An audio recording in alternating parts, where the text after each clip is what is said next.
നമുക്കിനി തിരുവനന്തപുരത്ത് നിന്ന് പാലക്കാടേക്ക് പോകാം. പാലക്കാട് സഖ്യമില്ലാതെ ബി.ജെ.പിയെ താഴെയിറക്കാനുള്ള ശ്രമമാണ് നടക്കുന്നത്. സ്വതന്ത്രനായി ജയിച്ച എച്ച് റഷീദ് ചെയർമാൻ സ്ഥാനാർത്ഥിയായാൽ UDFും LDFും പിന്തുണയ്ക്കും. ഇതോടെ ബി.ജെ.പി സ്ഥാനാർത്ഥി പരാജയപ്പെടും. വൈസ് ചെയർപേഴ്സൺ തെരഞ്ഞെടുപ്പിൽ സ്വതന്ത്ര സ്ഥാനാർത്ഥി ഇല്ലാത്തതിനാൽ ബി.ജെ.പി ജയിക്കും.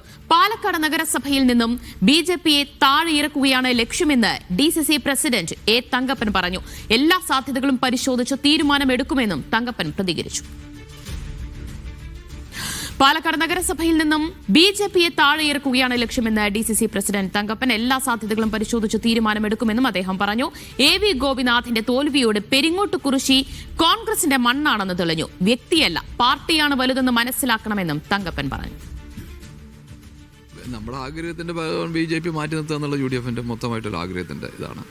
അത് എങ്ങനെയാണ് അത് അങ്ങനെ മാറ്റി നിർത്താൻ പറ്റുക? എന്തായാലും കേവല ഭൂരിപക്ഷം ഇല്ല ആർക്കും. അപ്പോൾ അതെങ്ങനെ ചെയ്യണം എന്നുള്ളത് നേതാക്കന്മാരോട് ആലോചിച്ച് അതിൻ്റെ നല്ലൊരു മാർഗ്ഗമാണെങ്കിൽ 100% അത് സ്വീകരിക്കും. പക്ഷേ ആ നല്ല മാർഗ്ഗം എങ്ങനെയാണെന്നുള്ളത് എല്ലാവരും കൂടി ആലോചിക്കേണ്ടിയിരിക്കും. പാർട്ടിയിൽ നിന്ന് പുറത്തു പോയാൽ നമ്മളെല്ലാവരും മിക്സ് ചെയ്യണം. ഈ പാർട്ടിയാണ് നമ്മളെയൊക്കെ എല്ലാം ആക്കിയത്. ഗോപിനാഥനാക്കിയതും പാർട്ടി തന്നെയാണ്, തങ്കപ്പനാക്കിയതും പാർട്ടി തന്നെയാണ്, നേതാക്കന്മാരെയൊക്കെ ആക്കിയത് പാർട്ടിയാണ്. നമുക്ക് തോന്നുകയാണ് നമ്മൾ അതിനപ്പുറമാണെന്നുള്ളത്. അത് പോകുമ്പോഴറിഞ്ഞാൽ വില മനസ്സിലായില്ലേ?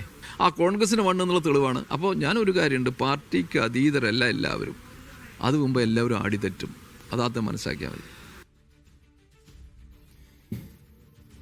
സാജിദ അജ്മൽ പാലക്കാട് വിവരങ്ങൾ നൽകും. സാജിദ, പാലക്കാട് നഗരസഭയിൽ ബി.ജെ.പി ഭരണം വരാതിരിക്കാനുള്ള എല്ലാ മാർഗങ്ങളും ആരായുകയാണ് LDFും UDFും.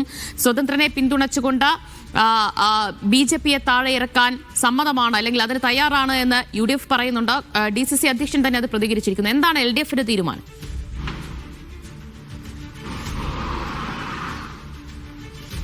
ദിവ്യ, പാലക്കാട് നഗരസഭയിൽ ബി.ജെ.പിക്ക് കേവല ഭൂരിപക്ഷം ലഭിച്ചിട്ടില്ല. 27 സീറ്റ് ലഭിച്ചാലാണ് കേവല ഭൂരിപക്ഷമാവുക.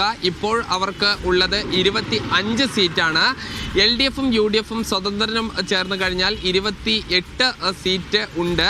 അത് LDFും UDFും ഒരു മുന്നണി എന്ന നിലയ്ക്കല്ല ഇപ്പോൾ ആലോചിക്കുന്നത്. പകരം ഈ ചെയർമാൻ സ്ഥാനത്തേക്ക് സ്വതന്ത്രനായ എച്ച് റഷീദ് മത്സരിക്കുകയാണെങ്കിൽ UDF അദ്ദേഹത്തെ പിന്തുണയ്ക്കും, LDFും അദ്ദേഹത്തെ പിന്തുണയ്ക്കും. സ്വാഭാവികമായും ബി.ജെ.പിയുടെ സ്ഥാനാർത്ഥി പരാജയപ്പെടുകയും റഷീദ് സ്ഥാനാർത്ഥിയാകുകയും ചെയ്യും. എന്നാൽ വൈസ് ചെയർപേഴ്സൺ തെരഞ്ഞെടുപ്പിൽ ഈ ബി.ജെ.പി സ്ഥാനാർത്ഥി വിജയിക്കുകയും ചെയ്യും. അതിന് കാരണം മറ്റൊരു സ്വതന്ത്ര സ്ഥാനാർത്ഥി ഇവിടെ ഇല്ല. പകരം LDFന്റെയോ UDFന്റെയോ സ്ഥാനാർത്ഥികളോ അല്ലെങ്കിൽ LDFന്റെയോ UDFന്റെയോ സ്വതന്ത്ര സ്ഥാനാർത്ഥികളാണ് നിലവിൽ ഉള്ളത്. അതുകൊണ്ട് അവരെ പിന്തുണയ്ക്കാൻ, കോൺഗ്രസിനെ പിന്തുണയ്ക്കാൻ CPMനെ പിന്തുണയ്ക്കാൻ കോൺഗ്രസിനോ കഴിയില്ല. അതുകൊണ്ട് ഈ വൈസ് ചെയർപേഴ്സൺ തെരഞ്ഞെടുപ്പിൽ ബി.ജെ.പി ജയിക്കാനും ആണ് സാധ്യത. ഇപ്പോൾ ഇത്തരമൊരു ആശയമാണ് രൂപീകൃതമായി വന്നിട്ടുള്ളത്. അതിൻ്റെ ഒരു അന്തിമഘട്ടത്തിലേക്ക് ഇതുവരെ പോയിട്ടില്ല. ഈ പൂർണ്ണമായി ഒരു LDF UDF സഖ്യം എന്നുള്ളതിലേക്ക് പോകുന്നതിന് പകരം സ്വതന്ത്രനെ പിന്തുണയ്ക്കുക എന്ന ഒരു തന്ത്രത്തിലേക്കാണ് ഇപ്പോൾ കാര്യങ്ങൾ നീങ്ങുന്നത്. സാജിദ, ഒരു LDF UDF സഖ്യത്തിലേക്ക് പോകാത്തത് വരുന്ന നിയമസഭാ തെരഞ്ഞെടുപ്പ് മുന്നിൽ കണ്ട് തന്നെയല്ലേ അന്ന് അതൊരു തിരിച്ചടിയാകും എന്ന് തന്നെയല്ലേ ആശങ്കയുള്ളത് ഇരു മുന്നണികൾക്കും?